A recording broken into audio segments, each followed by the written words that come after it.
خۆشەویستانی کورسادنی و سڵاوتان لێبێ لاگەڵ هاوکارانم پانۆرامای ئەم شەوتان پێشکەشەکەین بەداخەوە جارێکی تر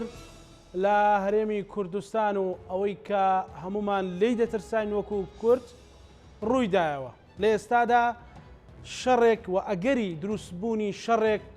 بەرۆکی مێژووی کوردەواری گرتووە و لە بەرەبەیانی ئەمڕۆ تا ئەم ساتانە هەموو کوردێک لە هەر کوێ بێت دەستی لەسەر دڵیەتی کە جارێکی تر مێژوو دووبارە نەبێتەوە و شەڕ لە نێوان کورد و کووردا دروست نەبێت. ئێمە لە چەند ڕۆژی ڕابردوودا نیگەرانی و سەرنجەکان لەسەر بڕینەوەی دارەکان بوو، بەڵام ئێستا گەیشتە ئەوەی کە ڕۆڵەکانیشمان شەهید ببن. دوو پێشهاتی تازە چ شەهیدبوونی ژمارەیەک پێشمەرگە و برینداربوونی و هەروەها بردومانکردنی کەمپی مەخمور و شەهیدبوونی ژمارەیەک هاوڵاتی نیگەرانیەکی گەورەی دروست کردووە لەگەڵ ئەوەدا مەترسیەکی گەورەی دروست کردو کە جارێکی تر براکان چەکەکانیان ڕووبکەنە یەکتر. ئێمەش دەپرسین ئایا چیمان دەست دەکەوێت ئەگەر هەر هێزێکی سیاسی شەڕ و ململانێ لەگەڵ یەکتر بکات؟ ئایا ئێمە تێر نەبووین لەوەی کە بە هەر جۆرێک بێت شەڕی بە وەکالەت بە وڵاتانی دراوسێ بکەین؟ چۆن بتوانین پریشتی ئەو شەڕە لە هەرێمی کوردستان دوور بکەوێتەوە و شەڕ لە نێوان براکاندا ڕوونەدات؟ پانۆرامام شەو گفتوگۆ لەسەر ئەم پرسە ئەکات بە میوانداری هەر یەک لە بەڕێزان بەڕێز زانا تۆفیق کادری پێشکەوتوی پارتی دموکراتی کوردستان، سوپاس کاک زانا، هەروەها بەڕێز هێمن کەریم ڕۆژنامەوان، سوپاس کاک هێمن بۆ بەڕێزیشتان. کاک زانا لە زانا و بۆ زانا، ئێوە و کادرێکی پارتی دموکراتی کوردستان لەم پێشهاتە چۆنە ڕوانن و تا ینی چی بکرێت بۆ ئەوەی ئەم شەڕە دوور بخرێتەوە لە ناو ماڵی کوردستان و هەرێمی کوردستان و بە ئاشتی هەمومان ینی پەیامی ئاشتیمان یان دەنجی ئاشتی بەرزکەینەوە؟ پێشێکی سواز بۆ بەڕێز بۆ بینەرانی کەناڵی کورسات نیوزێ بەخراتی کاگەمی ژەگەم. سەرەتا من سەری ڕێز و نەوازش بۆ شەیدانە دادەنوێن و وای چاگونۆش بۆ بریندارەکان ئەخوازم. لە واقعا پێشۆی وەڵامی دقیقی پرسیارەکەی بەڕێز بەمەوە کاک زانا، من ئەمەوێت تەعنی پەیامێکی بچووک هەیە بیڵم. دیدی من کە لێرە ئەم شەو باز دەکرێت یا ڕوانگەی من بۆ ئەم کێشەیە کە باز دەکرێت بەڕاستی نەفرەتە لە توندوتیژی، نەفرەتە لە شەڕ. دەبێت ئێمە خطابی ئەعلامیمان، خطابی سیاسیمان هەرێکێک لە شوێنی خۆیەوە دژی ئەم پێکدادانەی کە ئەمڕۆ سەرلەبەیانی ئەمڕۆ ڕووی داوە لە نێوان هێزی پێشمەرگەی کوردستان و برایانی گەریلای پارتی کرێکارانی کوردستان ئەبێ هەوڵ بدەین ئێمە لە ڕێگای خطابێکی سیاسی و لە ڕێگای خطابێکی عەقلانیەوە ئەم کێشەیە ڕابگرین و چارەسەری بۆ بدۆزینەوە و کار نەگاتەوەی کە هەم پێشمەرگە هەم گەریلا تفۆنەکانیان ڕووکەنە یەکتری. بۆ من بەڕاستیەکەی لە واقعدا ڕشتنی خوێنی پێشمەرگەیە گەلیلایەک برایەک لە باکوور بێت لە باشوور بێت لە هەرچی شوێنێک بێت لەم دنیاە بۆ من کووردە و نابێت خوێنی هیچ کەسێک بەدەست هیچ کەسی کە بڕژێ دەمە هەم وەکو پەیامێکی ئینسانی، وەکو پەیامێکی مرۆڤ دۆستانە، وەکو پەیامێکی سیاسیش من بۆ خۆم دژی هەر پێکدادانێکم لە نێوان هەر پارتێکی سیاسیە لە هەرێمی کوردستانە ڕوودات و لە نێوان هەر پارچیەک لە پارچەکانی هەرێمی کوردستانە. بەداخەوە دیارە کێشە هەیە، ئەو کێشەیەش بەشێکی پەیوەندی بە باوڵین پارتی قیادی پارتی کرێکارانی کوردستان و کۆنسەی سەرۆکایەتی برایانی پارتی کرێکارانی کوردستانەوەیە، بەشەکەی کەش دیارە پەیوەندی بە ناوخۆی خۆمانەوەیە، پەیوەندی بە حکومەتی هەرێمی کوردستانەوەیە. دیارە بۆی ئێمە واقعیتر و قوڵتر لە بابەتەکە قسە بکەین، چونکە ئەمە بابەتێکە زۆر هەستیارە و لێکەوتەکانی ئەم کێشەی کە ئەمڕۆ سەرلەبەیانی ڕوویدا جیاوازترە لە کێشەکانی پێشووتر، جیاوازترە لە خطابی سیاسی و ئەعلامی کۆنسەی سەرۆکایەتی پارتی کرێکارانی کوردستان و لەگەڵ حکومەتی هەرێمی کوردستان و هێزی پێشمەرگەی کوردستانە. دیارە ئەمڕۆ بەداخەوە خوێنی پێشمەرگە ڕژاوە و بەپێی ئەو لێدوانانەی کە لە وەزارەتی با بڵێن پێشمەرگەی حکومەتی هەرێمی کوردستانەوە لەگەڵ با بڵێن پەیامی جەنابی سەرۆکی حکومەتی هەرێمی کوردستانەوە دیارە بابەتەکە ئاراستەیە بۆی کە لە کەمینێکدا یاخود بارچ جۆرێک بێت گرنگەوەی پێشمەرگەکە شەید کراوە و پارتی دەستی تۆمەت بۆ پارتی کرێکارانی کوردستان ڕادەکێشرێت و داواکرێت کە بە پێی و پەیامانە بێت کە بڵاو کراتەوە تاوان پەیامەکان با بڵین نەفەسێکی ئاشتی تێدایەوە نەفەسی شەڕی تێدا نیە بەڵام لەگەڵەوەدا ئەبێ هەردوولا و هەم کۆنسەی سەرۆکایەتی پارتی کرێکارانی کوردستان هەم با بڵین قیادی سیاسی لە هەرێمی کوردستانە بەڕاستیەکەی هەم لە دۆخەکە تێبگەن هەم لە هەلومەرجی سیاسی لە هەرێمی کوردستانە تێبگەن هەم بەڕاستەکەی پەیامەکە پەیامێک بێ بۆ هێورکردنەوەی دۆخەکە بێ پەیامێ بێ بۆی ئەگەر با بڵین ئەم کێشانەی کە پارتی کرێکارانی کوردستان لەسەر سنوورەکان هەیەی لەگەڵ دەوڵەتی ئەرتشی تورکیا و لەگەڵ سوپای دەوڵەتی تورکیا ئێمە هەوڵ بڕێ میکانیزمێکی گونجاو و میکانیزمێکی عقلانی میکانیزمێک بدۆزرێتەوە بۆ ئەوەی چارەسەری لەگەڵ ئەوەین کە شەڕ دروست ببێت کاک زانا شەڕ ینی نەتیجەی هەموو شەڕێک لە مێژوودا ئەگەر سەیری بکەی ماڵوێرانکەرە و هیچ ئەنجامێکی باشی لێ ناکەێتەوە سەیریکەین ئەمە بە درێژایی مێژووی خۆمان ینی تەجربەیەکێ لە بەردەمی ئەمەیە لە مێژووی گەلی کورد پڕە لە شەڕ پڕە لە شەڕ لەگە ڕژەمەیەک لە دوایەکەکان بەڵام لە نەتیجەدا بێتەوە دانیشی دایلۆگ بکەی بڕات بە ئارگۆمنتێکی عقلانی هەبێت بڕات بە ئارگۆمنتێکە بێت کە با نەفەسی ئاشتیانە بێت بڕات بۆ بێت کە ڕۆژێکە ڕۆژان تۆ لەگەڵ بەرامبەرەکەتا دادەنیشیتەوە و کێشەکان هەڵ دەگەێت ڕاستە ئەمە واقعێگەیە بۆی ئێمە زۆر خەیاڵانش قسە نەکەین خەیاڵ پڵاوانش قسە نەکەین دیارە ینی بیرکردنەوەی با بڵین سیاسەتی حکومەتی تورکی با بڵین سیاسەتێکی توندە بەرامبەر بە پارتی کرێکارانی کوردستان و لە زۆر حاڵەتە پارتی کرێکارانی کوردستان داوای ئاشتی کردووە بەس تورکیا ئاشتی ڕانەگرتووە یا بە پێچوانەکەشەوە حاڵەتی تریژە بووە کە دەوڵەتی تورکیا ئادێجار ئاشتی یاهودنی کردووە لەگە پەکەکە دەست پێشکەر بووە بۆ ئێمە پەکەکە لە پێشتر وەک لە دەوڵەتی تورکیا وەک لە ئەرتشی تورکیا بەڵام ئەمە لە واقعدا لەسەر واقعی سیاسی و بە پێی فەلسفەی سیاسی ئەمانە لە واقعا ئیش بۆ ئێمە ناکەن ئیش ئەوەی کە گرنگە بۆ ئێمە لە ئێستادا ئەو دۆخەیە کە دۆخێکی خراپە کە دۆخێکە وەکو بەڕێزیشی باسە کرد پێشمەرگە و لولەی تفەنگی پێشمەرگە بەرامبەر پەکەکەی و پەکەکەش بەرامبەر بە هێزی پێشمەرگی کوردستانە ئەبێ ئێمە باڵین دەلاقەیەک بدۆزینەوە دەرچەیەک بدۆزینەوە بۆی لولەی تفەنگەکان هەمویان بە یەک ئاراستە بێت کە هیچ ئاراستی دوژمنەکانی هەرێمی کوردستانە ئیتر دوژمنەکان دەوڵەتی تورکیا ئێرانە سووریا هەرچی کەسێکە ئەوە بۆ ئێمە گرنگ نییە گرنگ بۆ ئێمە لەم قۆناغەتا ئەوەیە کە دەبێت شەڕی کورد لەگەڵ کوردان نەکرێت و حکومەتی هەرێمی کوردستانی سنگی فراوانتر بێت و پارتی کرێکارانی کوردستانیش واقعیانەتر قوڵتر لە بابەتەکە بڕوانن لەوە بڕوانن کە پەکەکە کە هەرێمی کوردستان کاتێک کە شوێنی بۆ پەکەکە کردوێتەوە هەرێمی کوردستان بووەتە شوێنی حەوانەوەی چەگارانی پەکەکە و خێزان و بنەماڵی پەکەکە لە هەرێمی کوردستانە دەبێت ئەم بابەتە ئەوانیش بە هەند وەری بگرن ئەمانیش ئەم بابەتە بە گەورەی وەری بگرن چونکە واقعێک هەیە ینی ئەمە واقعە ینی پێویست ناکە ئێمە زۆر قسەی لەسەر بکەین نە پارتی دیموکراتی کوردستان نە یەکێتی نیشتیمانی کوردستان نە هیچ لایەنێک لە هەرێمی کوردستانە توانای ئەوەی هەیە کە بەرگری لە دەوڵەتی شۆک و تورکیا بکات ئەمە واقعە ئەگەر هەر کەسێک بە ئایدیایکە و بە خەیاڵیش کە ئەم لێک دانوێ من بە بڕوای من هەڵەیە بۆیە ئەم پەیامی کۆتایی بڵم کاکزانە بۆیە ئەوەندەی ئێمە بیل لە فراوانکردنی کەلێنەکان بکەینەوە و بیل لە هەڵە با بڵین کێشەکانی نێوان پەکەکە و پارتی و یەکێتی و ئەمانە بکەینەوە بێ بەقەدەرەوە بیل لەوە بکەینەوە کە دەواازەیەک بدۆزینەوە بۆ چارەسەرکردنی کێشەکانی نێوان هەردوو لایەن چه حکومەتی هەرێمی کوردستان چه پەکەکە و پەکەکەش لە بەرامبەر ئەوەدا دەبێت بەڕاستیەکەی جارێکی کە ئیعادەنەزە بکاتەوە لە سیاسەتی خۆیان جاری کە مانڤێستی سیاسی خۆی و پلانی استراتیژی خۆی چه سەربازی بێت چه سیاسی بێت بگۆڕێت و خەباتی سیاسی پارتی کرێکارانی کوردستان بگۆڕێت بۆ باکووری کوردستان نەک لە باشووری کوردستان بێت باشووری کوردستان پێگەیەکە بۆ مانەوەی ئەوان ناوچێشی ئارامە بۆ ئەوان بەڵام ئەبێت مراعاتی وەسعی سیاسی بکرێت مراعاتی وەسعی اقتصادی هەرێمی کوردستان بکرێت مراعاتی وەسعی ئەو خەڵکانە بکرێت کە لەسەر سنوورەکانە کاکێ من بۆ چوونی ئێوە وەکو ڕۆژنامەنووسێک کە چەند گرنگەوە ئێمە بە هەر هەمووان تەحریمی شەڕی ناوخۆ کوشتنی براکان بکرێەوە هەرێمی کوردستان نەبێتە بەڕاستی شوێنی یەکلابوونەوەی کێشەیەک ئەگەرتی لایەنێکیش کووردە بەڵام گرنگە ئێمە ئەوەی کە دروست کراوە بە خوێنی شەهیدان و ئارەق و ماندووبوونی پێشمەرگە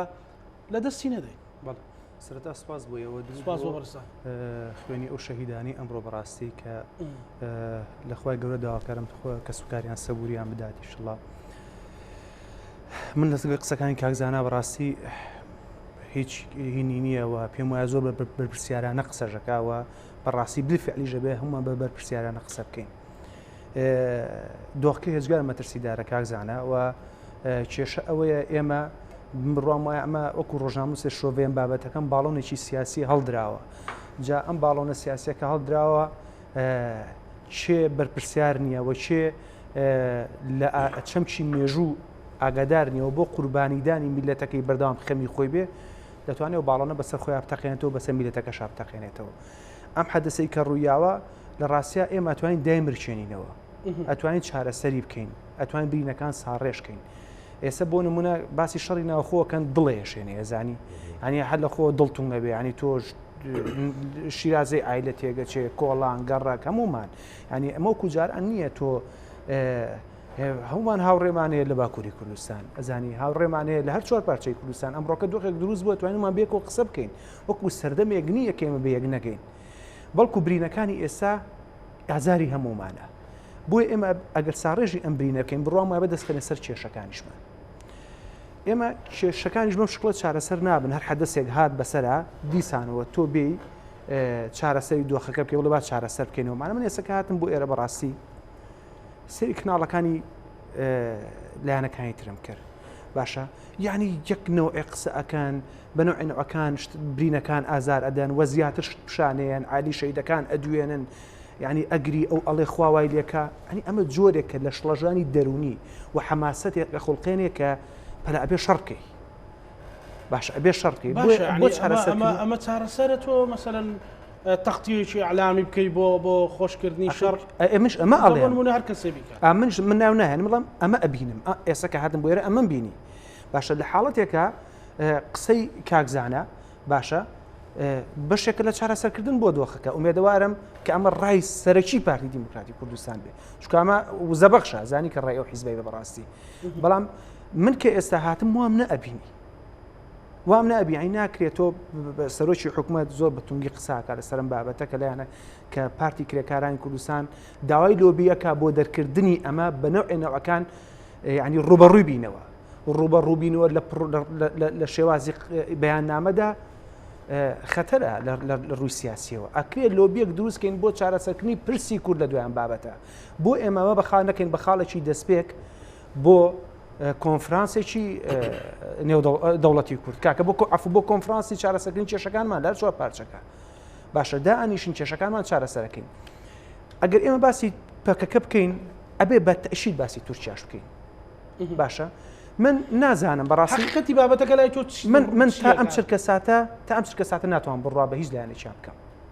بەڵام شتێکی لای من بۆتە گومان تۆ شوێنێکت هەیە باشە ناوچەیەکت هەیە چیای مەتینێکت هەیە دۆڵێکت هەیە 25 دانە ساڵە چۆڵە 25 ساڵە ئەم شوێنە چۆڵە سەیرانکرد ڕووی تێ ناکە گەشت و گوزار ڕووی تێ ناکە هیچ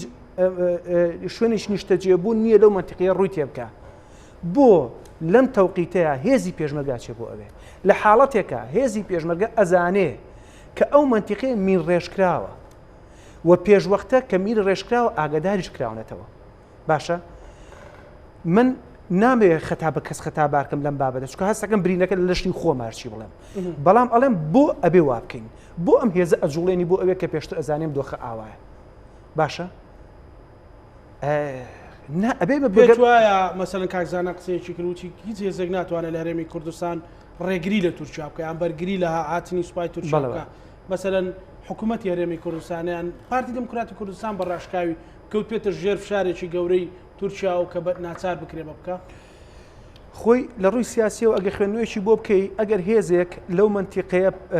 تورکیا بڕوا بەرەوە ئەو دۆڵە ئیعلامەڵێەوە پارتی ڕێی بۆ کردەوە ئەوە پارتی هێزەکەنەی ئەوەتە ڕێی بۆ چۆڵ کرد و تورکیا بە ئارەزوخۆی لەو منتیقەوە ئەڕوا باشە ئەمە لە ڕووی ئیعلامیەوە ئەگە قسەی لەسەرکەی بەڵام دوجار ئەگەر تورکیاژ ناچێت تۆ بۆ خۆت ئەچی بە چی هۆکارێک ئەچی تۆ تا ئێستا نەچیتە ئەو سنوورە بۆچووی و پێمان بڵێ بۆ هێزە برد باشە بەیان نامە هەیە ئیگەریلا باشە کە بڵاویان کردێتەوە ئەم ئێوارێ هەمومان خوێندومانەتەوە باشە ئەڵێ ئاگادارمان کردوونەتەوە ئەویان می ڕێژ کراوە بۆچی می ڕێژمان کردووە ئێمە دەمێکە می ڕێژمان کردەوە بۆی سوپای تورکیا نێت کە بێت ئەبواماندانەوە بەزرێپۆش و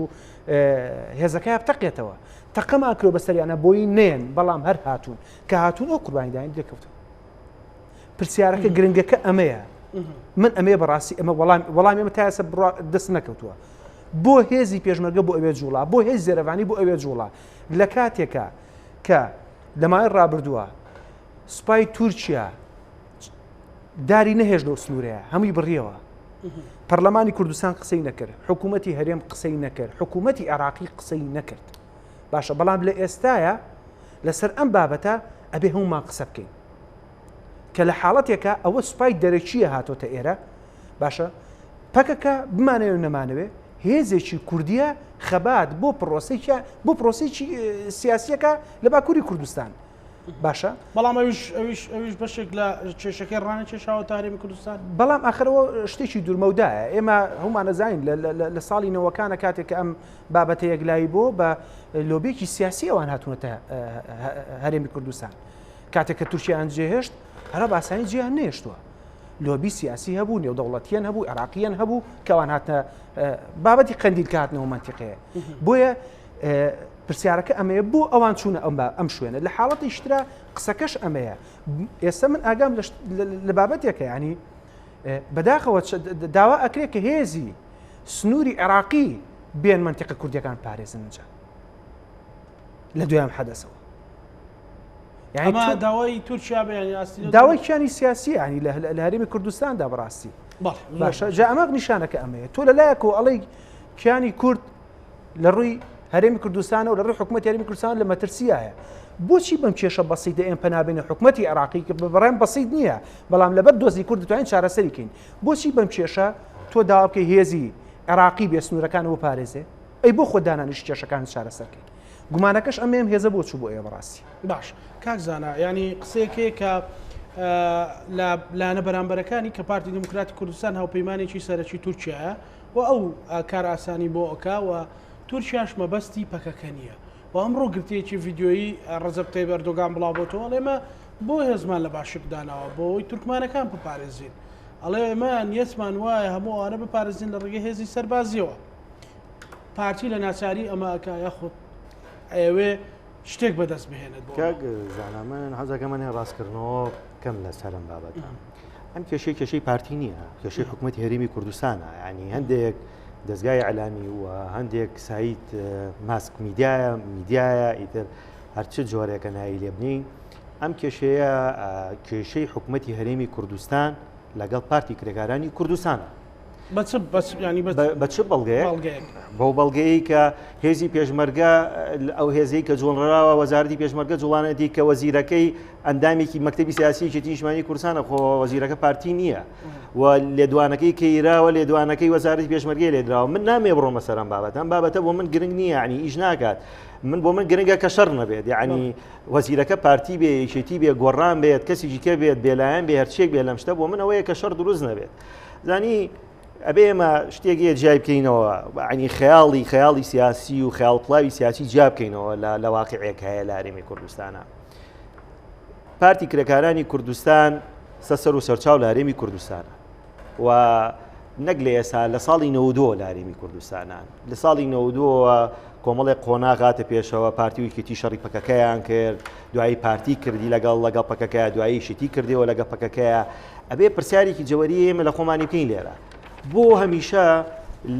لەو لایەنە سیاسیانی پارچەکانی تر کە لە هەرێمی کوردستانە تەواجودیان هەیە بۆ تەنیا پەکەکە بۆ بەسەرێشە بۆ هەرێمی کوردستان ئەمە پرسیارێکە کە پێویستە هەموو ڕۆژنامەنووسێک هەموو کەسێکی سیاسی هەموو ئاو نیشتیمانێک لە خۆی بکات دیارە عنی بیرکردنەوەیەگەیە یاخۆت جۆرێک لە تەسەڕوفاتی سیاسی و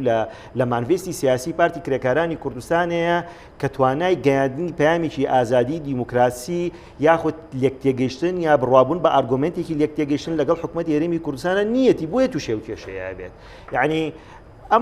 ئەم بابەتەی کە باز دەکرێت دەڵێ لەبەرەوەی کە تورکیا دێتە پێشەوە ئەو منطقانە منطقەی نفوسی پارتی بۆیە پارتی زیاتر دایماکێتە بەرتەشەر یعنکێتە بەرڕەخنە کاکە ئەمە جوگرافیای سیاسی وایە ئەو منتیقانە نفوسی پارتین ئەگەر ئێستا ئەمە بگۆڕینەوە جوگرافیای سیاسی یەکێتی بەریتە منتیقەی بادینان و ئەو منتیقانە نفوسیانە بێ یەکێتیشەکێتە عینە سیراعەوە کێتە عینە هاوکێشەی سیاسیەوە ئەمە خۆ پەیوەندی بەوە نییە پارتی پەیوەندی لەگەڵ تورکیا بەهێزە خۆی یەکێتیش پەیوەندی لەگەڵ تورکیا بەهێز بووە نوێنایەتی یەکێتیشە بووە لە تورکیایی پارتیشە بووە هی یەکگرتووش هەیە لەوێ ئەمە پەیوەندی بەم جۆرەوە نییە حقیقەتێک هەیە واقعێک هەیە کە دەبێت ئێمە باشکرا باسی بکەین مەسەلەکەەوە نییە من ئێستا لە بەرەوەی ئینتیمای سیاسیم بۆ پارتیە گەرم حقیقەتە باسکەم کەواتە من دژی پەکەکە قساکەم بە پێچوانەوە من سەرەتا ماژەم پێدا ڕشنی خوێنی گەریلایەک پێشمەرێ بۆ من عینەشتە بەڕاستێکی واقعیان بۆ من هیچ جیاواز نییە ئەوانە برای ئێمە کوردن تێگەی زوڵمیان لێکراوە حتمما دەسەڵاتێکی فاشستی هەیە لە وڵاتەکەیانە لە شوێنەکانە بۆ هاتوونەتە ئێرە بەڵام ئەمە لە ڕووی عاتیفەوە ڕاستە بەڵام لە ڕووی واقعی سیاسیەوە ئەبێ جۆریگە بیر بکرێتەوە ئەبێ برایانی پارتی کرێکارانی کوردستان چۆن برایانی حیزبی دیموکراتی کوردستان برایانی کۆمەڵە لێرن تەواجودیانێ مقڕاتی سیاسیانی ئەوانش حیزبی معارەزن لە پێش پەکەکەشەوە هەن و دژی دەوڵەتی ئێرانیشن بەڵام نەمونەتە سەریەشەیەکی وا بۆ هەرێمی کوردستان پەکەکەش ئەبێت میکانیزمی کار و خەباتی سیاسی خۆی لە ناو مەنتیقەکەیە بگۆڕێت ئەو جوگرافیە سیاسی کە مەیدانی کار و خەباتی سیاسی برایانی پارتی کرێکارانی کوردستانە لە واقعا باکووری کوردستانە گاکزانە هەرێمی کوردستان نییە یعنی کۆکردنەوەی ئەگەر پەکەکەش نەبێت تورکیا بیانوک هەرە دەوڵەتی تورکیا ڕاستە من لەگەڵتام دەوڵەتی تورکیا دەوڵەتێکی تەماعکارە دەوڵەتیشی داگیرکەرە بەشێکی گەورەی کوردستانی داگیر کردووە و دەوڵەتی تورکیا بەڕاستی خۆ مووسڵ پەکەکەی لێ نیە داوای مووسڵەکە وایە بەڵام لە بەرامبەر ئەمەدا هەندێک بیانوو هەیە هەندێک موبەڕیرات هەیە بەداخە ئەو موبەڕیراتانە ئەو بیانوانە پارتی کرێکارانی کوردستانی یا بە تورکیا بێتە ناوەوە باشە ئەگەر مەسەلەکە باسی خەباتی نیشتیمانیە و باسی خەباتی نەتەوەییە و باسی ئەم جۆرە شتانەیە بەڵام من دەستخۆشییان لێ یەکەم بەڵام خۆ ئەگەر تۆ پەیوەندی لەگەڵ ئێرانە هەبێت و پەیوەندی لەگەڵ عێراقا هەبێت و پەیوەندی لەگەڵ سووریا هەبێت و کۆنتر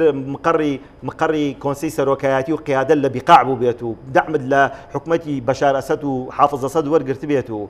یعنی بەس تورکیا داگیرکەرە بێگومان تورکیا داگیرکەرە ئێمانەش داگیرکردین ئێمانەش وڵاتانن کە کورسانیان بەسەرادا بەشکراوە ئەوەی کە بۆ من گرنگە لێرەدا ئاماژەی پێ بدەم ئەوەی کە کاگە من باسی کرد لۆبی نەکراوە ئەمان بێنە ئێرەوە بەڕاستی خۆیان هاتوون من نازانم نە قیادەیەکی نیشتیمانی کوردستان و کە پێشترە باڵمامجا بە ڕەحمەت مێما بوو نە ئەو داوای هاتنی پەکەکەی کردووە بۆ ئێرە نە جەنابی سەرۆک بەرزانی داوای کردووە نە یەکگرتوو داوای کردووە نە کاک نەوشیروان بە ڕەحمەت بێ داوای کردووە کەس داوای نەکردووە ئاگربەستە لە زوو ئاگربەستا بۆ شکڵ هاتەوە ئەزانی ئاگربەت جیاوازە ئاگرشوانە بۆ بەڵام ئاگربەت هاتووە یعنی ڕوان هاتووە بەڵێ مەسەلەکە لێ لای نقطەیەکە کە ینی وازەحە ئاشکرایە بابە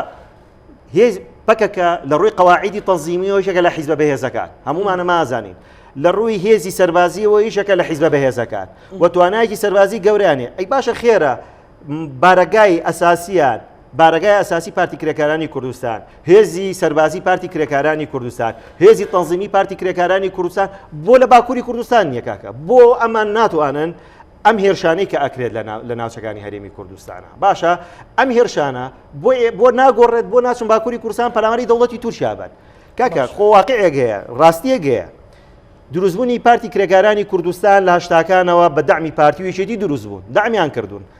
ینی دیکۆمێندەیە کە دەعم کراون لە ڕووی سەربازیەوە لە ڕووی لۆجستیەوە لە هەموو ڕۆکانەوە دەعمیان کردوون خۆ نە پارتی دیموکراتی کوردستان و نە قیادەی پارتی و نە قیادەی یەکێتی و نە کەس دژی قیادەی پارتی کرێکارانی کوردستانیە کاکە حەزەکەم ڕاستیەکێ باسی بکەم بەشێکی قیادەی پارتی کرێکارانی کوردستان لای پارتیە پارێزراون براکەی بەڕێز عەبدوڵڵا ئۆجالان لای پارتیە ئێستا عوسمان ئۆجالان واتە ئەم بابەتە پەیوەندی بۆ نییە پەیوەندی بە جۆرێک هەیە خیانەتی کردو کاکزانە ئەوە بە دیدی ئەوان خیانەتە بە دیدی ئەوانی ژەوە ئەڵێن ئەمان خیانەتکارن ئەڵێ کاکە بۆ ئەمان چون پەیوەندیان لەگەڵ دەوڵەتی ئێران و لەگەڵ سووریا و لەگەڵ عێراق و لەگەڵ کوێ ئەمە جیاوازە ئەوە ئیملاعاتی سیاسی حیزبی خۆیانە ئەم بەمەڵێ خاینەوە ئەی بۆ لە هەرێمی کوردستانە پارتیوێکی کەمیان بەیەکتووە خاین ئەوە تا ئێستاش لەناو حکومەتی هەرێمی کوردستانە واتە ئەوەی کە من ئەمەوێ بیڵم کاکزانە پارتی کرێکارانی کوردستان و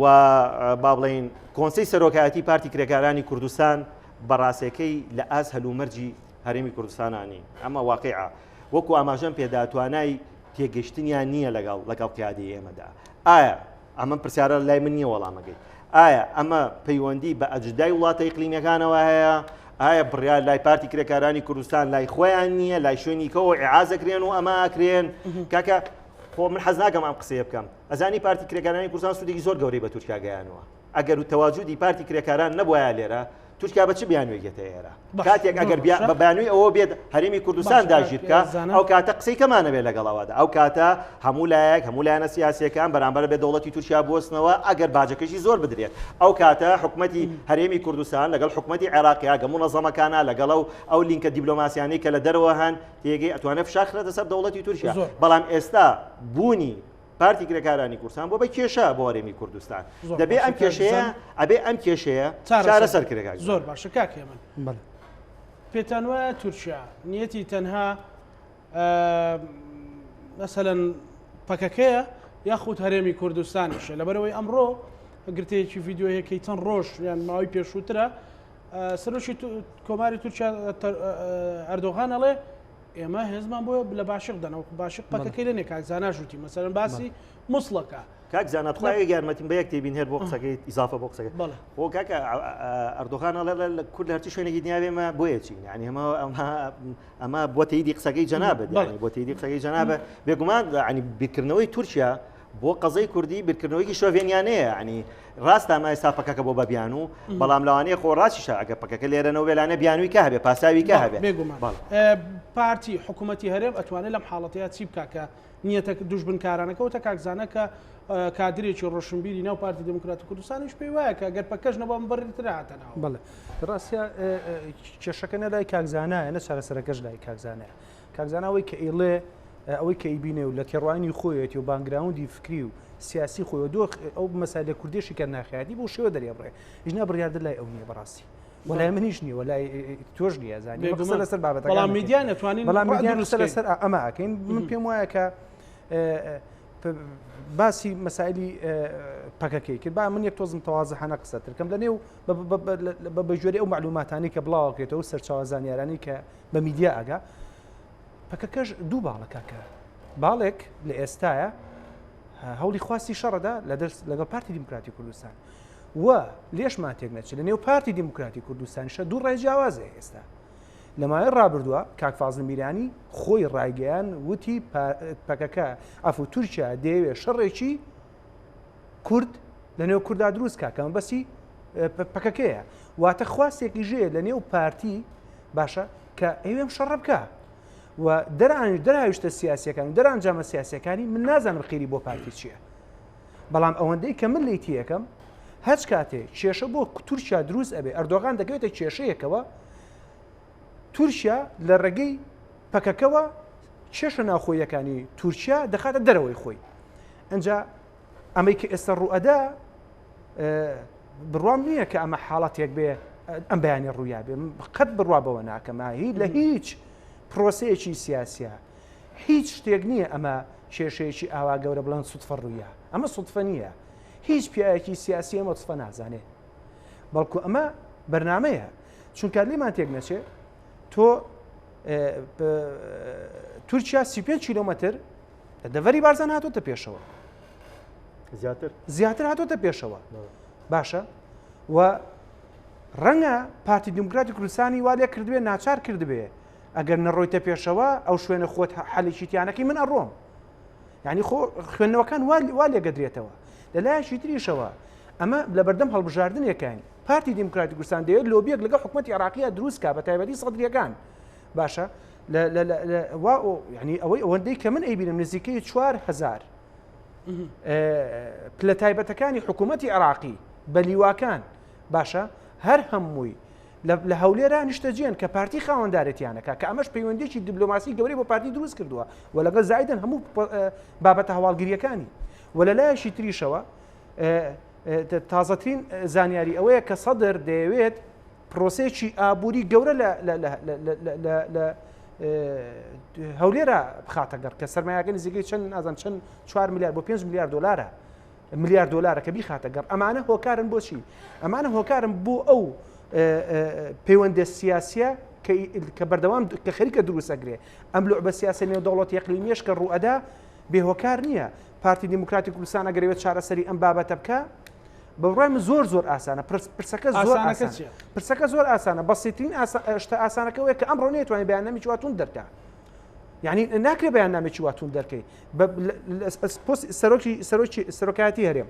سەرۆکی حکوومەت داوا بکەی هەموو لایەنە سیاسیەکان ڕوبەڕوو ببنەوە بەڵێ سەرۆکی حکوومەت سەرۆکی هەرێم بگورە کاک زانە مەبەستەکەم لێرەیە ئێمە لە کاتێکە بڕوام وایە ڕاگەیاندنەکانی پارتی کرێکارانی کوردستان زۆر بەرپرسیارانتر بوون بەڕاستی و زۆر داوا ئەکەن بە ئەم دۆخە نەگاتە ئاستی شەڕ نەگاتە ئاستی پەلاماردان داوا ئەکەن وەزعەکە هێور بکرێتەوە بە هێمنی بابەتەکان چارەسەرکەین چونکە ئەو خۆی بێبەری ئەزانێت لە بابەتەکە و خۆشی لە پارتی کرێکارانی کوردستان ناشتر لە شەڕکەکە بەڵام هەست بە بەرپرسیارەتێکە ئاستی مەسئولێتی وای لێکەوە کە ئەڵێ من نیم ئەوە ئێوە بوون هاتوونەتە پێشەوە لێشمان تێک نەچێ بەڵێ وەزیری پێشمەرگە یەکێتی نیشتیمانی کوردستانە بەڵام من دڵنیا دەکەم وەزیری پێشمەرگە دەسەڵات نییە بەسەر ئەو هێزی کە زێرەڤانیە لێشمان تێک نەچێ بە یەک ئەمرو بە یەک ئیمزا خەڵکەکرێ بەلیوا لە وڵاتە هێزێتر دەدەست هەر حساب بۆ هێزی پێشمەرگە بۆ وەزارەتیش ناکرێت بینیوشمانە جا مەوزوعەکە کاک زانە من نامێت دۆخەکە بە ئاڕاستی شترا بەرم ئەڵێم ئێمە بڕوام وایە ئەم بابەتە بۆ پەردەبۆشکردنی کۆمەڵە شتی ترە بۆ ئەو باڵەنە سیاسی ئێمە ئەمە کێشەکەمانە ئاستی سیاسی سەرکردەکانی ئەم وڵاتە باشە بە تایبەتیوانە کە لە بڕیاردانی حکوومەتن یعنی کێشەی ئەوەیان هەیە خەمی ئەم میلەتەیان نییە ئەمڕۆ 5 کەس شەهید بوون لەو شوێنە چێ لێی بەرپرسیارە تۆ بەرپرسیاری کە خۆت پلانەکەت بۆ داناوە خۆت کێشەیەک بە کێشەی ترەسپێری تۆ بابەتی بڕینەوەی دارەکان لە هەرێمی کوردستانە گەشتە کۆشکی سپی تورکیا ئیحراج بوو لەسەر ئەم بابەتە باشە نێودەوڵەتیە خەری بۆ قسەی لەسەر ئەکرا ئێستا وای لێ هاتووە ئەڵە پەکەکە پێشمەرگەی شەید کردووە باشە وەلایەکەوە سراعی سیاسی ناوخۆیی بنەماڵەیی و ئەکا زۆر شت بخۆڵکێنێ کاکە بۆی هەر ڕووداوەکان هێواشکەین و بابەتی تر بخێنە بەرباسی میدیا من بڕوام وایە زاکیرەی میلەتی ئێمە بچووک نییە وەشتمان لەبیر ناچەوە میدیاش چاوی تیژە بەڵام بەداخەوە بۆ سەرکردایەتی سیاسی ئێمە کە باشی بە خوێنی ئەم میلەتە نیە باقی بە خوێنی ئەم هەموو کەسەنیە کە شەهید دەکرێت ئەوەی کە ئەمڕۆ ڕوویدا بەڕای من ئەگەر لیژنێکی زۆر تایبەتی بۆ دەرکەین تاوانبار لە خۆمان بۆ پێدوان تاوانباری نویان سەرکردایەتی سیاسی باشی بە خوێنی ئەو ڕۆڵانە نیە لەبەر ئەوەی بەس پێم بڵێن بەس وەڵامی ئەو پرسیارە کە جارێک کەس نازانێت بۆ 25 ساڵە تۆ هێزت نەڕۆشتۆتە ئەوێ بۆ ئەمڕۆ تۆ هێزێگەنێری بۆ پرسیارێکی زۆر سادە خاچنووری هەرێمی کوردستان ئەی بۆ باشە کاکە خاچێرەمی کوردستانە بەڵام بۆچی بۆ شوێنی تر ناردووە بۆ چەند وەختە بۆ ئەوێ نەڕۆشتووە ئەرزانی ئەو منتیقەیە مین ڕێژ کراوە ئەی بۆ کە دارەکانە بڕێوە ناچوو بەلایە یعنی 35 کیلۆمەتر زیاتر هاتۆتە پێشەوە تۆ ناچی بەلای ئەوە ئەچی بۆ شوێنێک کە تەنی پێڵ چراوە می ڕێژ کراوە بووی هێزی تورکی نەچێتە ئەم جێگەیە بەڵام تۆ هێزی کوردی ئەنێری خەڵکی کوردیەکەی بە قوربانی خوێنی کوردی لەوێ ئاڕێژی بۆی تورکیا باسانی بێتەنەوە بابەتەکە زۆر ڕوونە بەڕاستی بەڵام من نامێ بۆ زمانە قسە بکەم بەڵام ئەگەر بچێتە چوارچەوەی مەسائلی شەڕ یعنی بێتە ئەوەی هەر یەکە و تەشەنە لە یەکێ بە هەر یەکە و بەزمی شەڕ گەرمکەن لە ناوخۆیانە بڕوام وایە خەڵگێتە سەر خەت و داوای دادگاییکردنێکی من بڕوام ئەوەی کە شەڕ لەگەڵ کووردا بکە کورد لە ناو کووردا شەڕ بکە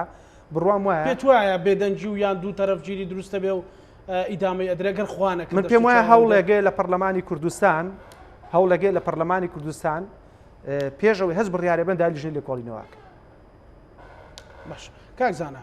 چۆن یانی ئەو تەحریمکردنە دروست بێ مەسەلەن خۆ ڕاستە بڕیار لای تۆ نیە لای من نیە لای کاکێ من نیە بەڵام ئێمە ڕێی عام دروستکەین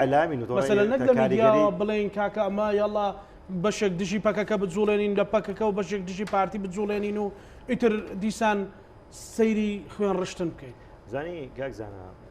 تەمانە حبکمایمە بڕیار ناین بەڵام کاتێک کە ئەعلام بێتە هۆکاری دروستکردنی بڕیاری سیاسی بۆی نەچمە سەرەوە وە شتێکیەیە وشەیەگەیە دکتۆر فواد بەکارێنێ وەزیری خارجی عێراقی بۆ مشتێکڵی عەجەبە بەس عەجەبە منە مەوشەکەیەوە بەکارێنەوە ئێستا ماڵ لە خانەخوێ حرام بووە مەسەلەن هێزی پێشمەرگەی کوردستان خەڵکی شوێنەکەیە ئەگەر بە عیعازێکی وەزیری پێشمەرگەی هێز بجوڵێرێ نابێت لەبەروی پەکەکەی لێکە پەکەکە مەدانی کاری سیاسی و عسکەریەوان باکووری کوردستان ناکانزانە تۆ ئێستا کەسێک بنێتە شوێنێ پێ و بڵێ لەویان مینی لێ مەیە پیا تاقیەوە کاگێ من بانە منامە بچمە سەوردەکاری شتیوان بۆ لەوە زیاتر نەچونەکەمە بۆردەمانی فڕۆکە بۆ کاکزانە طبعا ئەمە سەربازیەک لای نەکردو بەڵێ ئەم قسەیە کە فرەیە درێ بۆ من شخصیە تورکیا لە پێشمەرگەکانی یاوێت پەکەکە لە پێشمەرگەکانی یاوێت بۆ من بەڕاستی شەهید بوو ڕشنی پێشمەرگەیە عنی خۆر کەسێک ئاگامی کرد بێت ئەمە کارێکی جناییە کارێکە کە بەڕاستیەکەی تاوانێکی گەورەیە بەرامبەر بەخەڵ بۆ پێشمەرگەی ئێمە لەسەرەوە شەهید ببێ عنیەوە پرسیارەکەیە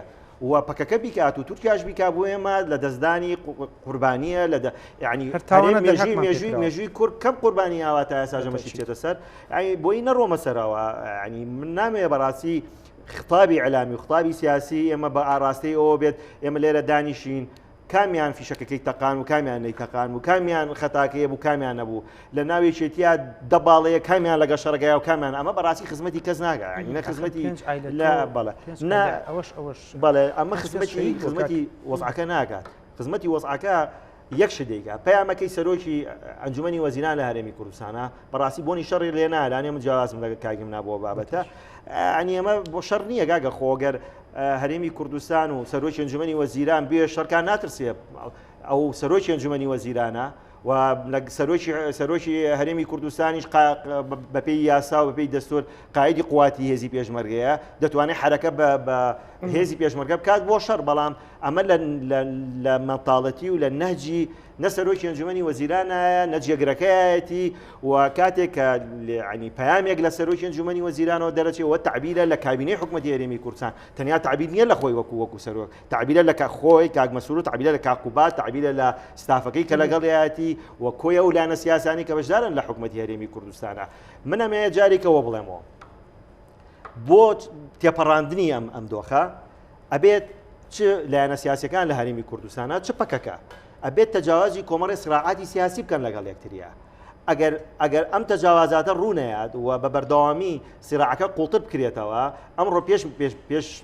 پێشمەرگە شەهید کرا بەیانی پەکەکەش هێز کۆکاتەوە پەلامار بات و هێزی پێشمەرگی کوردستان پەلامار بنەوە کێشەکە دوایی قسەیەکی جوانی ئەوروپیەکانەیە ئەڵێ یەکەم فیشک مویمەکە لە شتێکا تەقیرە فیشەکانی دوایەوە مهم نییە کێشەی تەقێنێت چۆکم دوایەوە بە دۆخێک دروست دەبێت کە چارەسەر و دامرکانەوەی شەڕەکە بە کێشەیەکی گەورە کۆتاییە لە دەرەنجامە کارەسا دروست دەبێت وەکو سووریاکەی بینین سووریا بزان هەتا ئێستا بە چ دۆخێکە ئاڕۆن کەسیش نەگەیشت بە نەتیجە کەسیش نازانێت خەتایشیە تا ئێستا ئێمە لە هەرێمی کوردستانە پەکەکە لێرەیە بۆ بە دیفاکتۆیەک لێرێ تاو ناڕوات ئیتر ئەوێ سواری هەیمەنەی سیاسی بێ لە هەرێمی کوردستانە خەیاڵی پەکەکە ئەوەیە دەوێت قوارەی هەرێمی کوردستان لە ناو بەرێت دەوێت پژیری هەرێمی کوردستان بکە نانا من ئەگەرەکان بازەکەم ئەگەرەکانی بازەکەم بەڵام لە نەتیجەیە دیفاکتویەکە لێرە هەیە مادەم دیفاکتویەکە لێرە هەیە پێویستە میکانیزم بێت بدۆزرێتەوە بۆ تەواجودی ئەوان لێرە چۆنچۆنی بێ بەڕاستی منەمە باس بکەم هاتنی تورکیا نە بە پارتی ژیرێ نە بە یەکێتی ژیرێت ئێستا ئیتر خەڵکێک چۆن تانە لە قسەکەی منەیە ئەڵێ ئەمە ئیرادەی نییە ترسنەوە ئەمە واقعەکە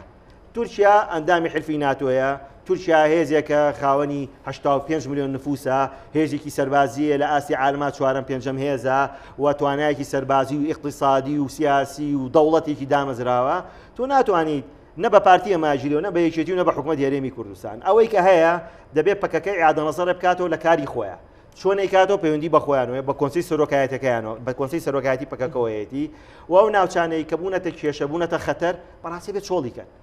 کاکە من داتایەکە بەمێ لەوەتەی پەکەکە تەواجودی لە قەندیل هەیە 53 دانە گوند هەتا ئێستا هەرێمی کوردستان نەیتوانیوە دەستی ئاوادانی بۆ درێژکە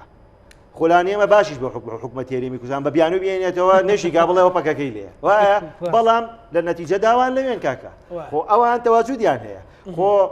پەکەکە لە شوێنێکی کەیانی و درۆ بێمە دروست کرێت و پەکەکە لە ئێران بێت و بڵێن وڵا لێرە و لێرە نەبێت پەکەکە لێرەیە چەگاری لێرێ هێزی لێرێ تەنزیمی لێرێ علامی لێرەیە هەموو شتەکانی لێرە قیادەکەی لێرەیە بۆیە دەبێت هەرێمی کوردستان سەرۆکی ئەنجومەنی وەزیران مؤسساتە شەرعیەکان و دەستگا شەرعیەکان لە هەرێمی کوردستانە دەبێت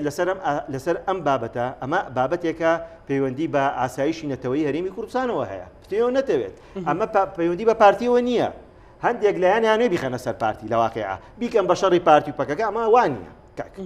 ئەمە شەڕە ئەگەر خوا نەخواسە ئەگەر ئەمە شەڕ بێت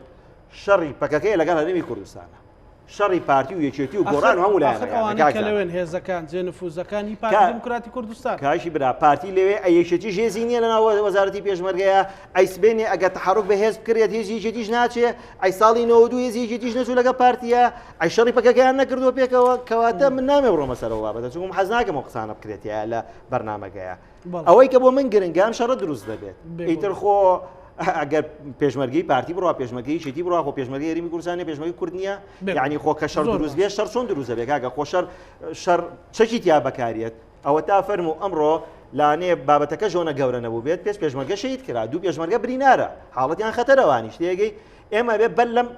بابەتە بژیرێت بەر لەوە بژیرێت خطابی ئێمە خطابێکی میانڕەوانە بێ خطابێک بێ بۆ ئاشتەوایی گشتی خطابێ بێ بۆ ئاشتەوایی سیاسی لە نێوان لایەنە سیاسەکانە دەبێت دەستگا عەلامیەکانی حکوومەتی هەرێمی کوردستان پارتی یەشێتی هەموو لایەنەکان ئەو برایانەی کە چاودێری سیاسین ئەو برایانەی کە ئەندام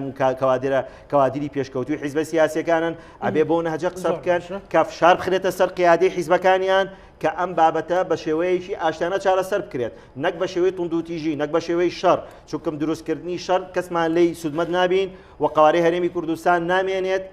لە واقعدا و پەکەکە سوودی لێ نابینێت و ئەو کاتە ئەگەر ئێستاش تووشیا هەر بە قسە و بە خطاب بڵە دێم و ئەو کاتە گە شەڕ دروست بێت لە بینی لایەنە سیاسەکانە ئەو کاتە بە دەلیلیەوە بە بیانیەوە تووشیات هەرێمی کوردستانیش داگیر دەکاتەوە بۆیە ئێمە بەر لەم داگیرکاریە بگرین دەبێت عەقڵانی تر بیر بکەینەوە ئەبێت کردەکانمان کردە سیاسیەکانمان بە ئاراسی شەڕانە بێت و ئەم حاڵەتە ڕوویداوە جێگای ئەسەفە بەڕاستەکەی جێگایەوەیە کە هەمومان هەڵوێستیشی گەورەی لەسەر بکەین و شەیدبوونی خوێنی ئەم پێشمەرگانە بێتە هەوێنی دروستکردنی ئاشتی لە نێوان حکوومەتی هەرێمی کوردستان و پارتی کرێکارانی کوردستان زۆر باشە کاک من چارەسەرەکە چییە و پێت وایە کە ئەمە تەنها بەرز و نزمێک بوو تر لە ڕاستە لەوە دەست پێکەم کە تورکیا ئێمە ناتوانین ڕوبەڕووی تورکیا بینەوە ئێمە سەر بە حکوومەتی عراقین کاکی گیان ئێمە وەزیری خارجیمانی پارتی دیموکراتی کوردستانە ئێمە سەروەری عێراق ئێمە ڕاستە لە هەرێمی کوردستان بەڵام سەروەریمان ڕەبتی بە حکوومەتی عراقیەوە هەیە کە سەر کۆمارمان کووردە ینی کۆمەڵە شتەیە ئێمە با نەڵێن تورکیای تر ئەماخوا من حەزم لەو گەورد بین واقع عدەسیان ناڕوا بڕوان ناگەم خارجی و نەسەرۆ کۆمارەکە ببوورە کوتلێکی شیعی و کوتلێکی خەری بوو لەسەر وەزیری خارجی من لەگەڵتان ئیرادەی کورد لە بەغاگاکە لاوازە با وەزیرەکە پارتی سەرۆکی کۆمارەکە لە یەکێتیا بێت ئەمە واقع ئەمە بە تەکاتەمە نیشانەی یەکنەبوونی یەکتیمی هەرێم ئەمەش کێشەکەیە بەشێکی تر کە ئەمێ قسەی لەسەرکەم ڕێن کاکزانات لەمایە لەگەڵمانە بێ بڕوام وایە کە ئەم نەبوونی یەکدەنجە هۆکارەکەی پارتیە ئەمە ینی وەکو ڕایکی خۆم هۆکارەکەی پارتی خەریکی خۆراکی میدیاییە بەم خەڵکە هەر ڕۆژی کێشەیەک دروستەکە و بڕوام وایە ئێسش ئەیڵێمەوە پارتی خەریکی کەتنێکی سیاسیە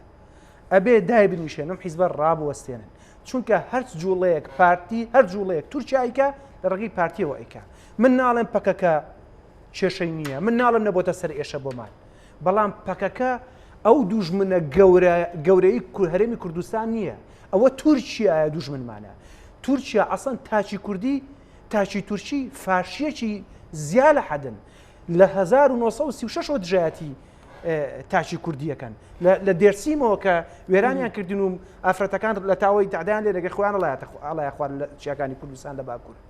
بۆیە بڕوام وایە ئەم پێشتر وتم باڵەمێکی سیاسی هەڵدراوە کەتنێکی سیاسی بەڕێوەیە ومێدەوارم لایەنە سیاسیەکان لەژێر فشاری حکوومەت داوای ئەو ڕوبەڕووبوونەوەیە نەبن کێڵێن بەڵکو خەریکی لۆبیەک بن ناوماڵی خۆمان ڕێکخین چارەسەری دۆخەکە بکەین برایانە و کێشەکەمان چارەسەکەین دوادار بە یەک تیم بە یەک قووەت هەمە توانین لەگەڵ بەغدا چارەسەری کێشەکانمانکەین و لەگەڵ تورکیاشە و ئەوەشی کە بەلای منەوە مهمە کێشەکە ئەمەیە ئێمە خەریکە ئەم دۆخەوامان لێکە خەریکە ئەم دۆخەوامان لێکە لابەلایەک ناوچە کوردیەکانی تر ئێستا بەدەستمانەوە تەسیمی حکوومەتی عراقی کەین دوای بڵێ خیانەت پەکەکە بوو ئەوە خیانەت ئەو بۆ کۆی چۆن لە کەرکووک ڕوویاکە ئێستا پارتی 16 ئۆکتۆبەرکە بە خیانەت کە خۆشی خوکەنەری 16 ئۆکتۆبر ئەمانە بەشێکن لەو مغاوەرە سیاسیانەی کە ئێمە ڕۆژگار بۆمان یەکلایی ئەکاتەوە کە کەتنە سیاسەکەی چێکا بەڵام پێشەوەی دروست بێ ئومێدەوارم دەستخەنە دەست یەک و چارەسەرێم دۆخە بکەن میلەت دۆ زیاتر ناتوانێت خوێن بە سپاس کاکێ من سەرنجت هەیە زمێ حەزەکەم یعنی وەکو ڕاستکردنەوەگە کاگەمە لێم قوبوڵکە ئەو شێ بەکار نێرە بەکاری نێنە کەت من خۆم قانونیم تۆزێک لە وشەی قانونیە وتی کەتنی سیاسی کەتنی سیاسی زانیشی لە فەلسفەی سیاسی شتێک نییە بەناوی کەتنی سیاسیەوە هەڵەیەکە یعنی ببوورە تاوان وەکو برای منم ئەم قسەیەکەم ئەگەر ئەو شەیە بەکارنێنی تۆ باشتر چۆکەمە لە فەلسفەی سیاسی شتێک نییە بەناوی کەتنی سیاسیەوە ئەوەی کە کاگی من باسیەکە ینی بابەتەکە کاکە حکوومەتی عێراقی خۆ حکوومەتیشی ئەمەندە بەهێز نییە ئەمەندە بەهێز نییە بتوانێت لەگە دەوڵەتی تورکیا ڕوبەڕوو بێتەوە بۆیە مادەم کاتەکەمان کەم بۆتەوە کات نەماوە ئەوەی کە من داواکارم لە پێش هەموو شتێک لە هەموو ئەعلامیەکان لە هەرێمی کوردستانە دەستگا حیزبیەکان و غێر حیزبیەکان تکایان لەکەم خطابی علامی بەرەو ئاراستی ئاشتی بێت بەرەو ئاراستی دروستکردنی فتنە و دروستکردنی تومەت و تومەت بەخشینەوەی چێ و چێنی و چێ تەقەکەی کردو چێ تەقەکەی ئەمە هەڵەیە داواکارم عنی هەموو کۆی گشتی دەستگا علامەکانی حیزبەکان و غێری حیزبەکان خطابیشانە بێت ئەویش ئەو خطابە بێت بۆ چارەسەرکردنی ئەم دۆخراپی هەرێمی کوردستان. سپاس کاکزانە کاکێ من دوای سەرنجی خۆ زۆر بە کورتی وەڵا هەرمێ ئەو بڵێمەوە ئومێدەوارم چارەسەریم پرۆسەیە بکرێت بە ئاشتیانە من لەگەڵ شەڕ نیم نابێ بکەم بەڵام کەتنی سیاسی لە زمانی زۆر هەیە هەسیوێکی